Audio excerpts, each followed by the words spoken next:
So, I have an interesting topic: how to survive in Canada.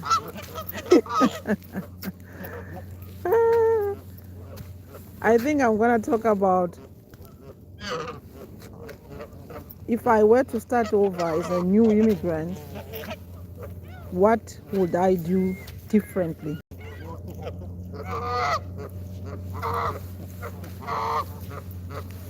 And first of all, working for yourself is a good idea, but as a new immigrant, you definitely need a job. Yes, get a job. Oh, they're loud. So if you want to survive in Canada, you need to have a job and a side income.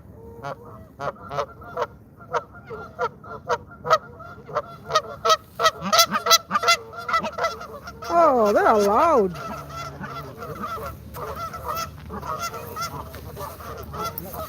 I see. Oh man, they are really loud.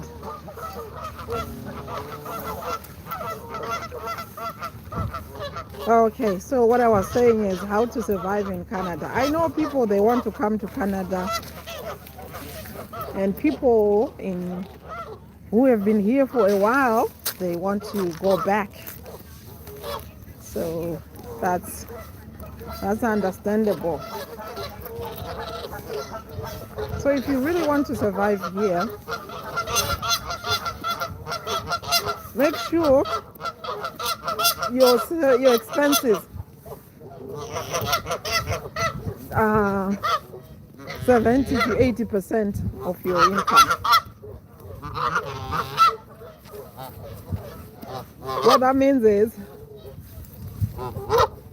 you should be spending 80% of your income on necessities. Oh my God, these things are loud.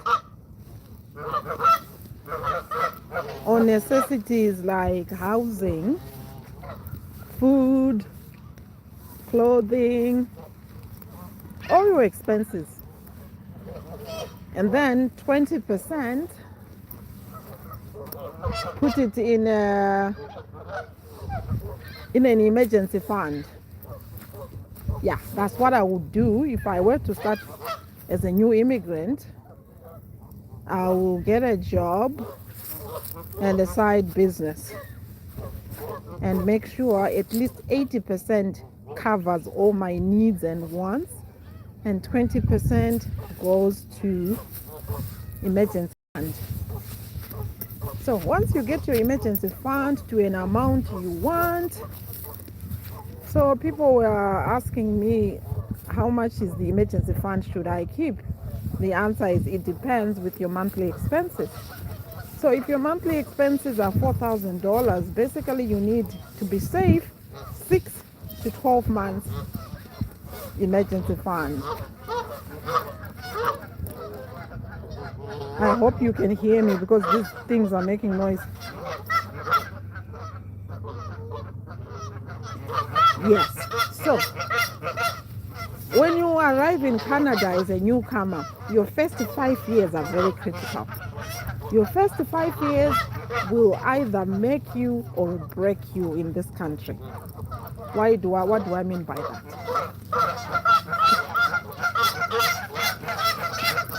Oh, these things are making noise. So let me just lock the car. I left the car open.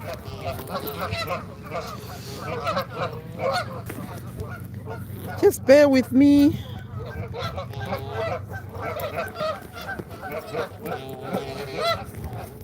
Oh, this.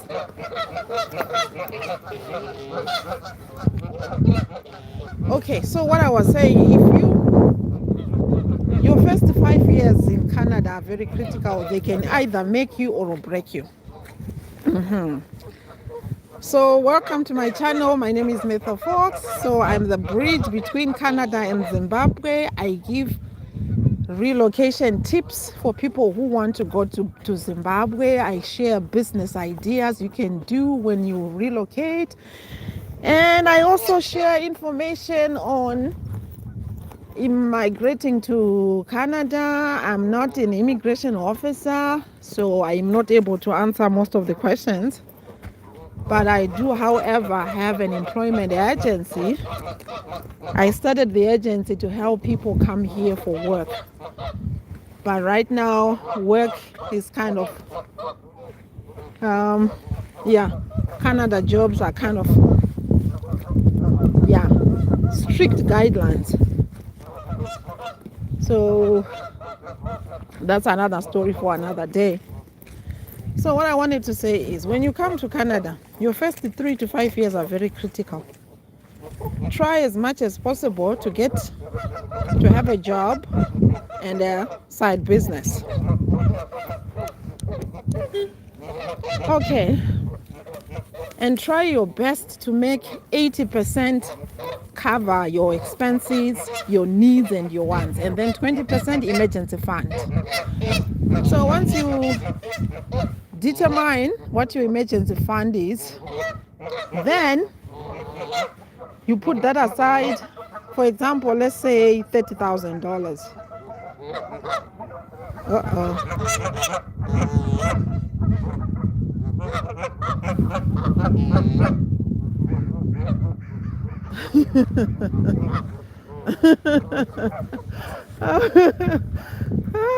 Hello guys, sorry,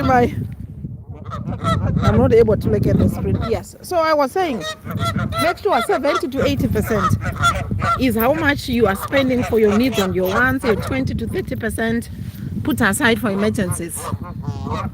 Why is it important to do it for emergencies? Okay. It's important to have an emergency fund because when an emergency comes, you need to have money to cover it. Most people, they don't have an emergency fund. So when emergencies come, they borrow money, which is a big mistake. When you borrow money, let's say you have an emergency, you need $10,000, right? And then if you borrow from a credit card, they are charging you, let's say 19%. 19%, and mostly people don't have money to repay the line of credit quicker. Oh, these things are loud. Okay, let me change venue. I'm doing a picture, and these friends of yours are making noise. Oh, they're so loud. Okay, guys, let me find. Okay, I'll go the other way. Oh. Okay, so guys, we are talking about how to survive in Canada. If you are a new immigrant, if your income surpasses your expenses, the surplus, invest or put into emergency fund. Okay, so I was talking about why people are broke here, especially as immigrants, is we don't understand the borrowing concept. So when you borrow money for emergencies, for example, let's say you borrow $10,000, right? Then your interest is 19%. So mainly when people borrow for emergencies, it means they don't have the money. So that means it's going to take them a long time to pay off that debt. It can take 5 years, 10 years, 20 years. That's where the trap is. Okay. I'm running away from this. And one of it is this one is following me. This one is following me. Okay. So what I was saying is, yes, so what it means is the banks, they will say, since you don't have money, we are going to borrow you $10,000 and you are going to pay 19-21%, which is a lot of money, right? So the trick is, if you are borrowing money for emergencies from your credit card, make sure you have a payment plan. The chances are, if you borrow money for an emergency, the chances of you paying off that credit card in 10 years, in 12 months, 6 months, very slim. Very, very, very slim. So the bank will say, oh, we understand you cannot pay your line or your credit fast enough. So we are going to be kind to you. You are going to be paying a minimum payment. That's a trap. It helps in the short term, but it's a trap. Because what's going to happen is when you pay minimum payments, most of your money is paying off interest, not what you owe. Oh, it's so flashy. Look at this. Look at this. Look at this. Look at this. Yeah. I am sharing this with you because I was a new immigrant 2 decades ago. I fell into a situation where I got into $45,000 debt. I was so depressed. I quit my job. So when you come to Canada, one thing you have to be careful with is you will start to get letters from banks saying, congratulations, you've earned your credit card, $10,000, and you take it, you're happy. It's a trap. It's good to have credit card to build your credit, because without credit you advance a mortgage. They won't give you the money because they don't have a record of your credit history. So that's why you need a credit card to build your credit. But don't abuse it. I abused my credit card. My line of credit. And the worst thing you can do as a new immigrant is to buy a car on credit. I did that. I regretted that for years and years. I can't even look at the comments. I can't read it. I'm in the sun. So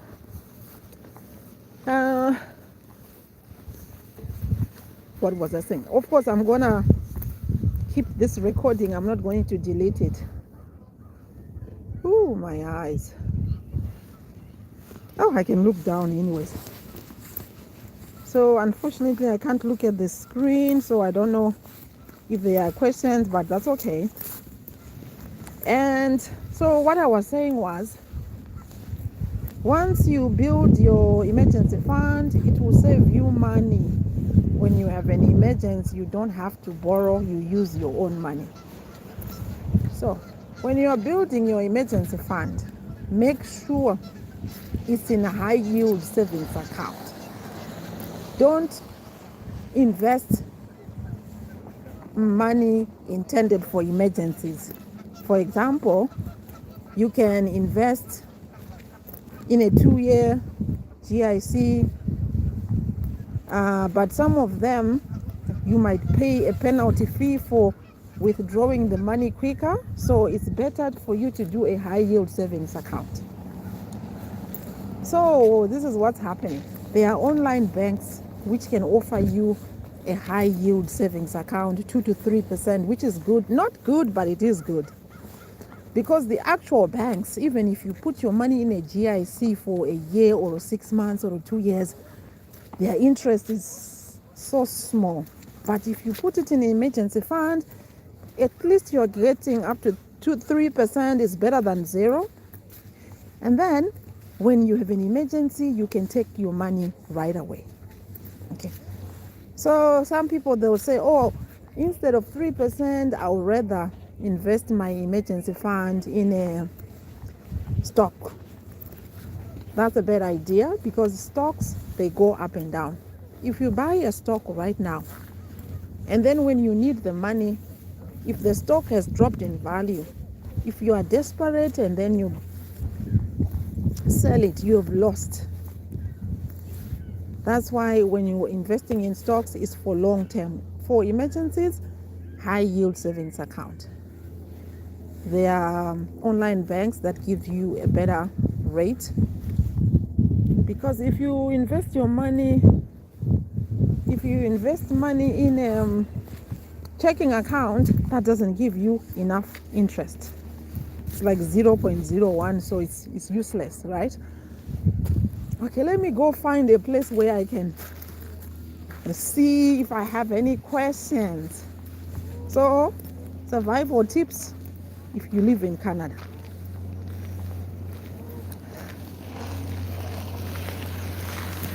Okay, let me find a shade where I can read. I haven't had these nature walks I haven't come to the park for months and months, so this feels actually good. Oh, I need to. Okay, let me see if there's any questions here. Oh, where do I see it? Oh, sorry, I can't. Oh, okay, let me go find a place where I can read this. I'm out in the sun, so it's hard to read. Yeah, the sun is blinding me. Sorry, guys, I can't look. The screen is very... Okay, let me see. Just hold on. Just hold on. Just hold on. Yeah. I'm gonna pay the price. My eye is getting dry. Okay, girl, bear with me, guys. I'm looking for... Oh, no, that doesn't work. So I think I'll have to wait until I get to the car to read. I can't read the messages. Yes.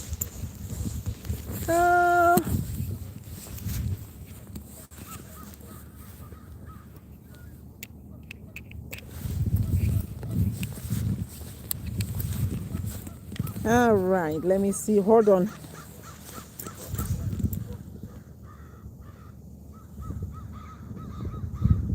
Oh, someone say, oh, they're so cute. Yeah, they're so cute, but they're loud.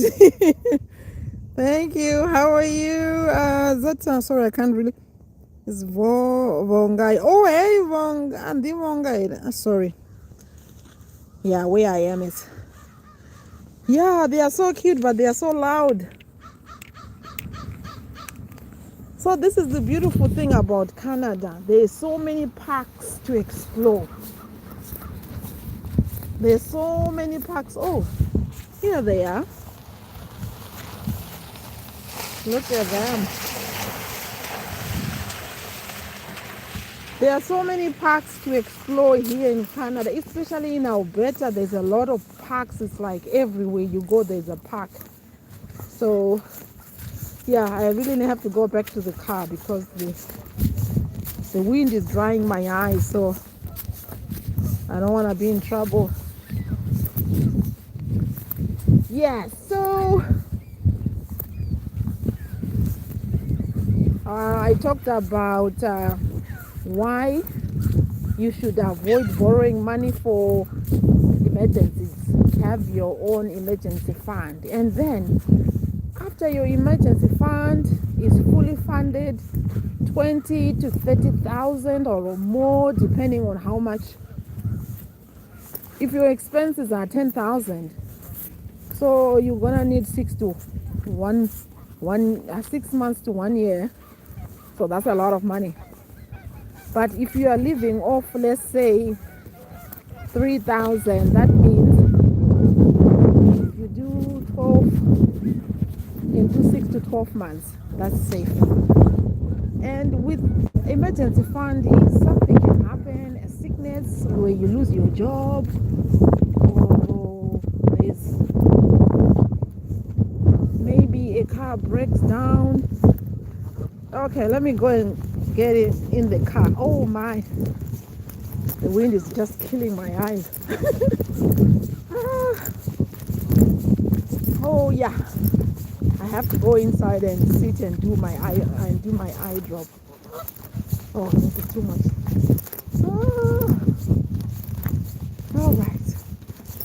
Oh, they are here.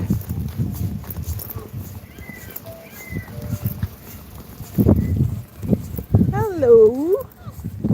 Look at them. They're cute. So loud. I think they were loud because I was here. Okay, let me just get into the car. Oh my. Whew. Oh man. Ah. The wind was just killing my eyes. Ah. Okay. Yeah, so I'm talking about survival tips if you live in Canada. Survival tips if you live in Canada. Let me put my phone there.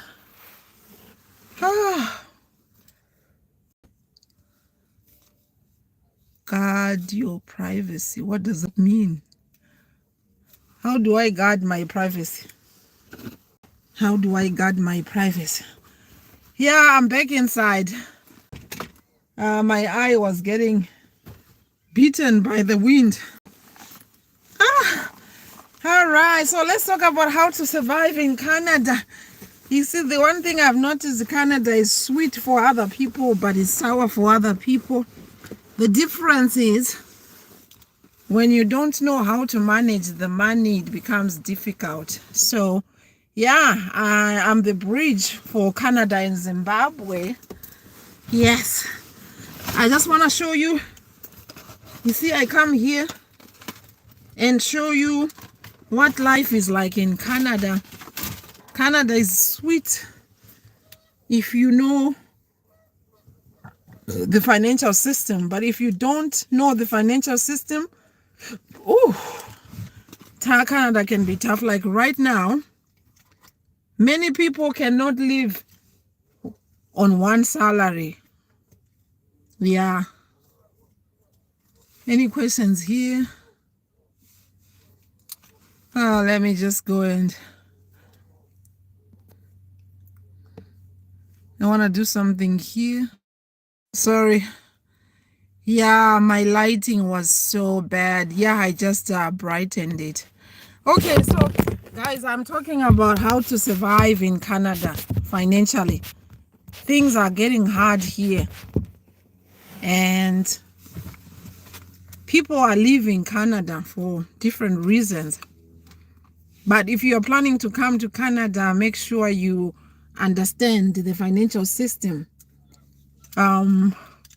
Because the cost of living is so high. House rentals, mortgages, food prices. Food prices are going up. So basically, even if you make $100,000 in Canada, you might struggle. That is if you... Okay. Somebody's trying to... Okay, I'll call. Okay, I'll call. Okay, I'm having a phone call coming in. Well, let me see. Do I have any? I'm not seeing any. I'll call her soon. So, guys, where are you watching from? I'm live streaming in the cold weather of Canada. All right. So, where are you watching from? Oh, sorry, I forgot. VDK Gaming. Okay, hi. All right. Yeah, so I'm just talking about how to survive in Canada. What to do when you arrive, do's and don'ts. And you might be here in Canada and already in a financial situation that is not favorable. It's never too late. It's never too late. So it's never too late. Yes, it's never too late to fix your finances in Canada. You have to be very strategic. Okay, you know what? I have to go. Somebody's calling me. All right. Anyways, if your dream is to come to Canada one day, make sure you are prepared. Make sure you are prepared. So here in Canada, honestly speaking, even with $100,000 salary a year, it can be tough to live. So when you come to Canada, even if you are already here in Canada, what you need is a job and a side business. Okay. I know people who do 2-3 jobs. I recommend one job and side hustle, because when you have 2 to 3 jobs, you get into if you get 2 to 3 jobs, you get into a higher tax bracket. When you get into a higher tax bracket, means the more you make, the more the government will take. But if you have a side business, actually it will reduce how much you owe to the government, because you can write off your expenses. I have, oh, hi, Azizo Saibi. How are you, my friend? I'm doing good. Yeah. So when you work from home and you have a job, you can write off a percentage of your rent, a percentage of your mortgage, because it's a home business, online business. All the expenses in your house, you can write them off. I'm good, thank you. Oh, that's good to hear. Yes. So I'll give you an example. I was $45,000 in debt. I was so depressed. I was in hospital. And then I discovered I needed to, I told myself I needed to restructure my finances. So I had 2 jobs. So when you have 2 jobs, when it comes to tax time, you are going to owe money. But because I had a side business, I had to write off my a percentage of my car expenses, my rent, my heat, my gas, everything I used for the business, I wrote it off. So if I did not have a side business, I was going to owe maybe $6,000. So when I added all my business expenses, I ended up getting a refund. So when you are in Canada, you understand the system, how to legally pay less taxes. Oh, look at this, what I'm watching. Oh, that one. Can you see that one? Okay, there's a car coming. I need to put it down. Okay. So this is oh, these geese, can you see them?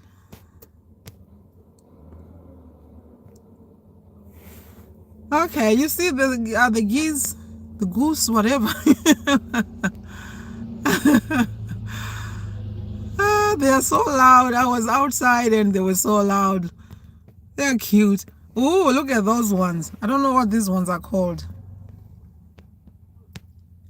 Yeah, it's yeah.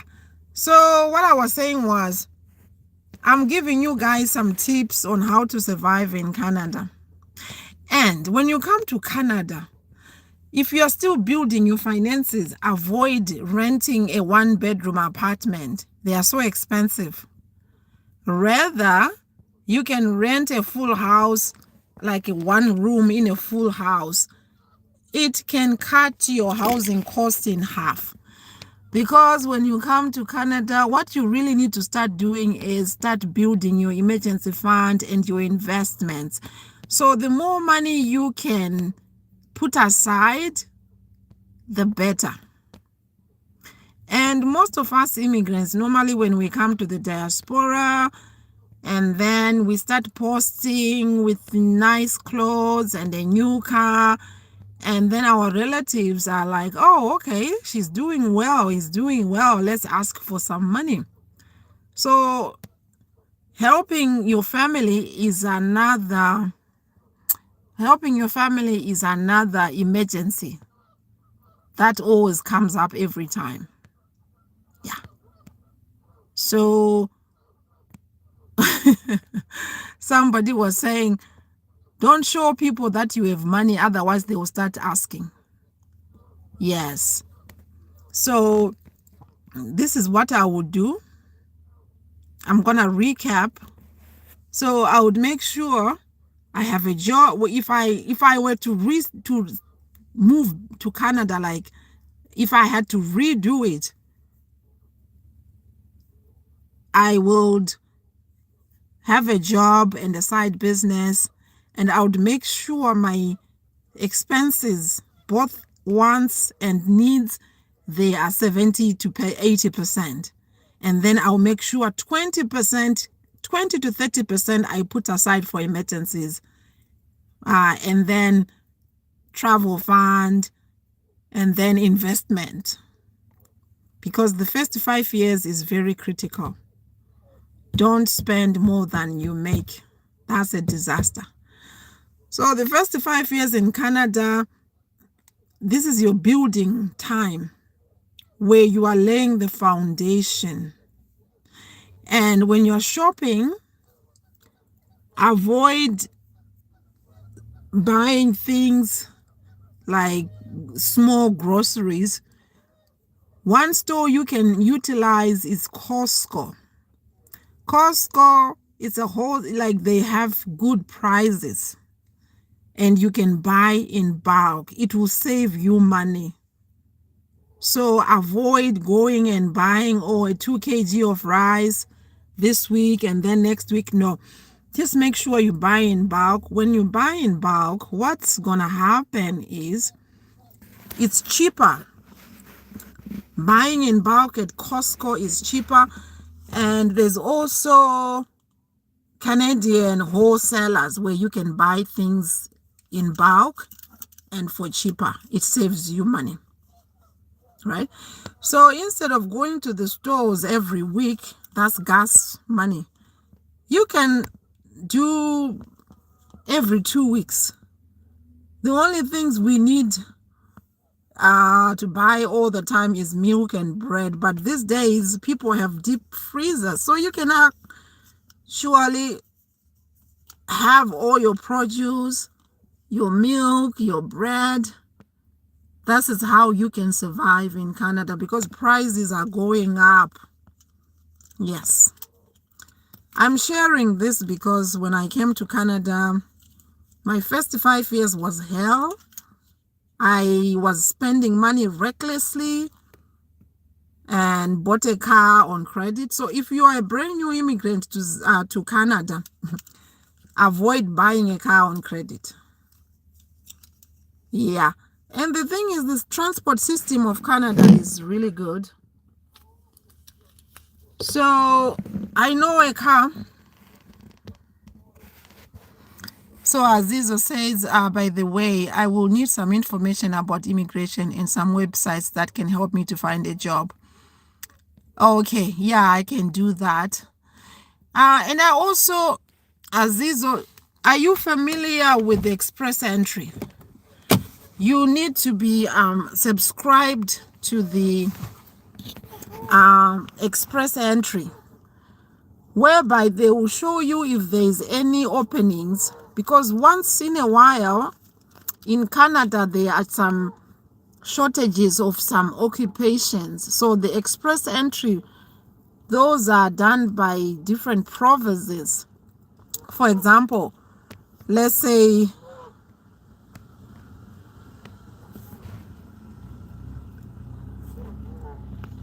yes, so there are some occupations that are in high demand that are always open most of the time.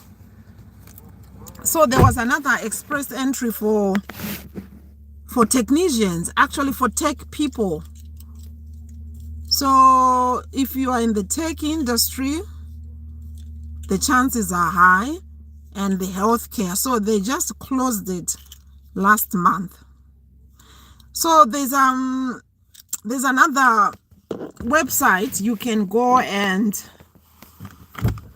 register so that they can notify you by email if there's any job openings. So it's called IRCC. Yes, IRCC. Yeah, I can find, I can look for that information for you.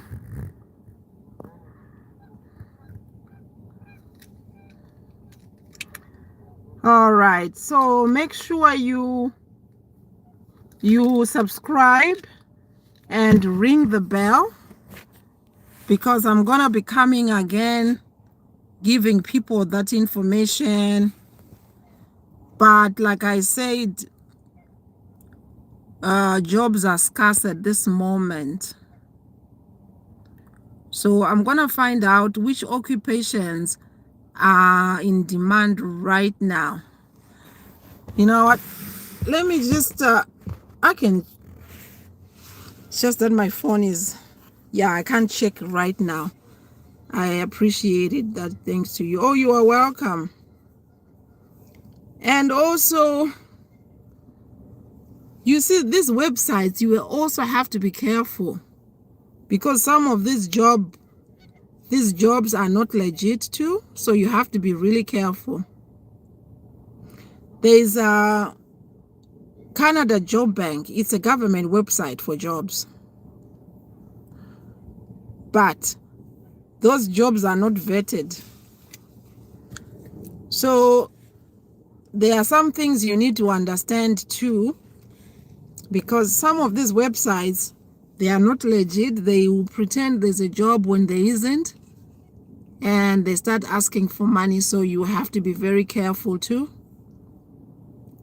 But another government website you can go to is the Job Bank. I always tell people, if you are meant to come to Canada, and you know from the depth of your heart that you are meant to come to Canada, it will happen. But you just have to be cautious, because you don't want people stealing your money anyways. So what I will do is, I'll do research too. Have you tried, that's hard anyways. So Azizo, are you, yeah, I know it's privacy. People don't like to say where they are, and I totally understand. So I have a question for you, Azizo. So have you ever applied for a job in Canada before?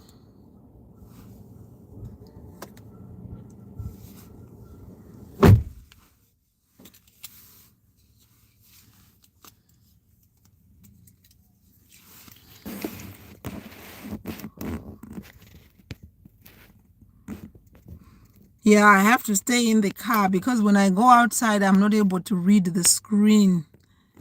So I'm gonna have, yeah. So if you haven't subscribed, subscribe, because I will be coming randomly, because I really like searching for jobs and news about what's happening. Yeah, so I'm gonna see. Okay, all right, I totally understand. Right, and I totally understand. I like to communicate. Okay, no, I totally understand. So what you can do is, okay, no, I understand. So okay, you can email me at solution. I always try to find where to write to comment, but I can't see it. So you can email me, because what happens after this live stream, even if this is recorded, all the live messages, they will not show up. So to communicate with me, this is my email address, solution@tbhwellness.ca. So we can communicate there. But don't forget to subscribe and also to ring the bell so that you get notified.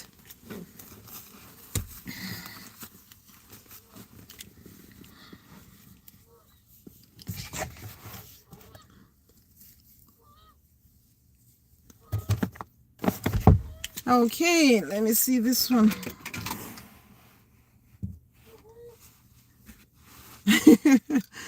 I had to bring myself on the screen.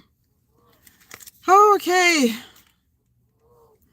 I just wanted people to see that you are talking to a real person, not a robot.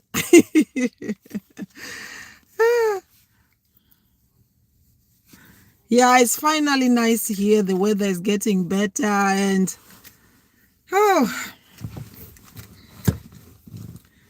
anyways, I will be going anytime now. So if you have any questions, if you are watching and you have any questions, you can email at solution.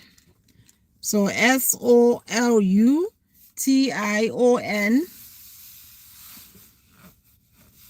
at tbhwellness.ca.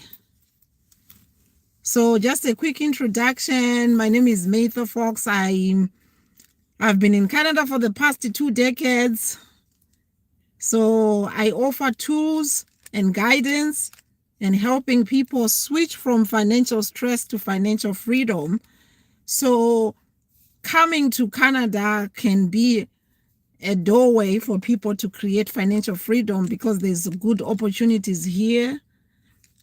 I know there are challenges, but the chances of people making it here in Canada are very high because there's lots of opportunities. Yeah. So anything I do is geared towards helping people achieve financial freedom. Yes. But I always wanted to say, you can achieve financial freedom from the comfort of your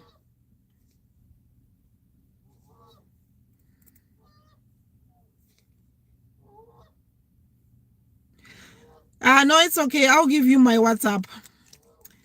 So my WhatsApp is +1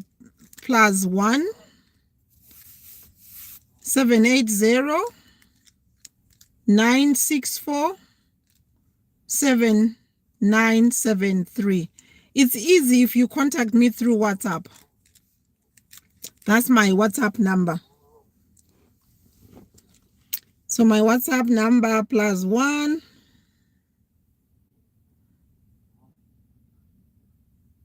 yeah, it's kind of like you don't have a pain right now. Can I communicate with you on WhatsApp? Yeah, do you know? Okay, where are you going to send? Where are you going to send the number?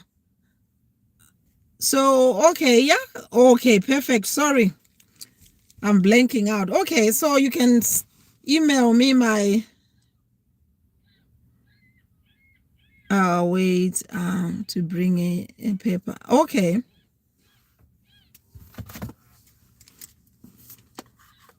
Yeah, I connect on WhatsApp too.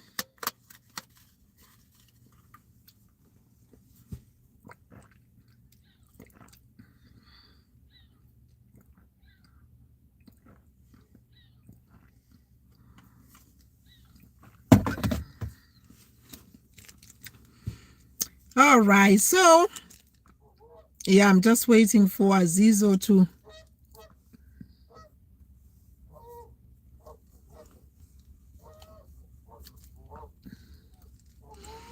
Oh, this is the first time the sun has been up. So this is another thing too. When you come to Canada, be prepared to be in the winter, to be in the cold for for months. Like it's been cold since, is it November, December? 4 months. Actually, this year, this time it's not that bad because it's April, like about 5 months.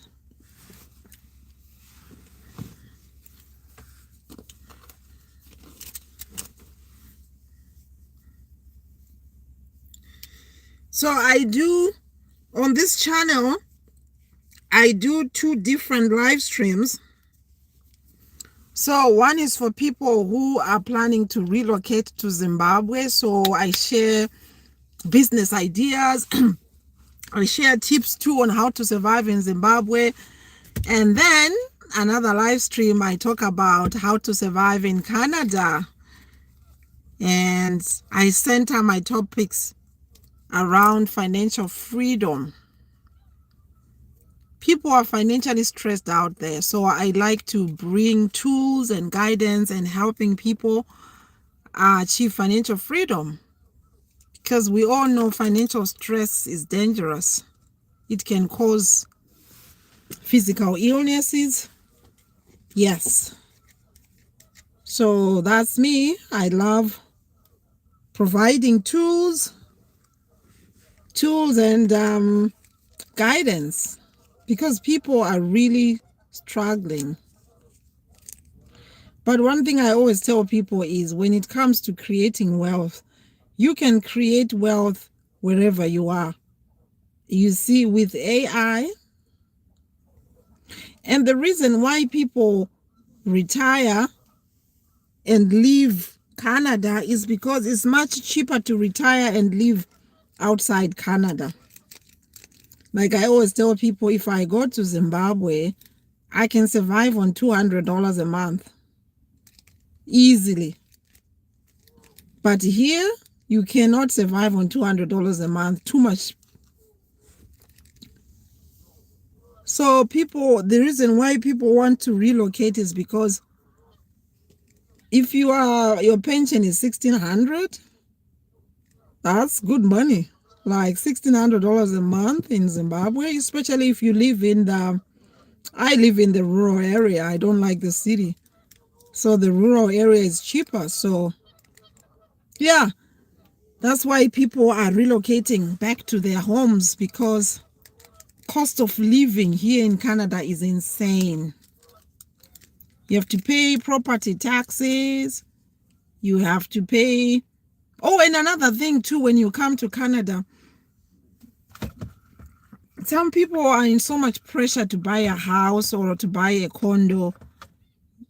Before you buy a condo in Canada, do your homework. Before you buy a condo in Canada, do your homework. Oh yeah, I know people who have condos who are not happy. And sometimes there's this pressure when you come to Canada, you have to buy a house, you have to buy a house. That's another thing I want to talk about. Don't rush to buy a house if you are not financially prepared, because buying a house is expensive.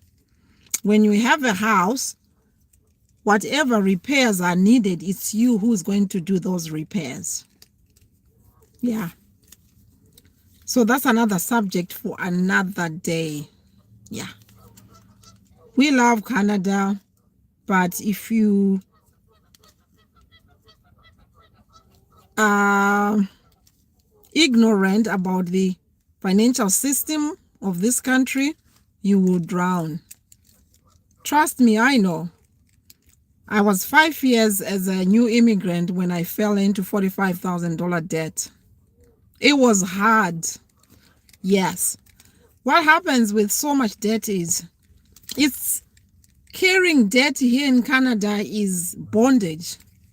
It can cause you a lot of stress, which can result into physical illnesses like high blood pressures, strokes, I had, acids, all those things.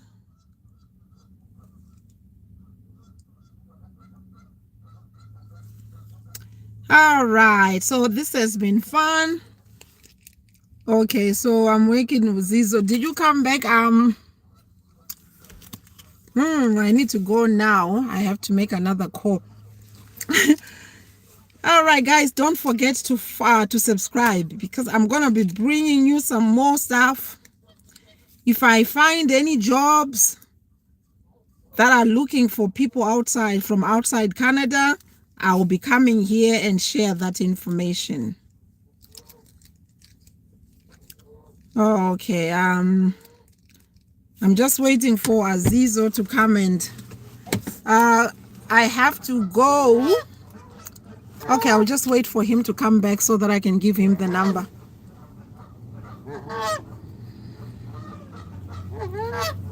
So I do give free information. If I find any information that can help you to come to Canada, I'll just give you the information. Okay, I'm here. Okay, all right. So my WhatsApp number +1. +1 7 8 0 9 6 4 7 9 7 3.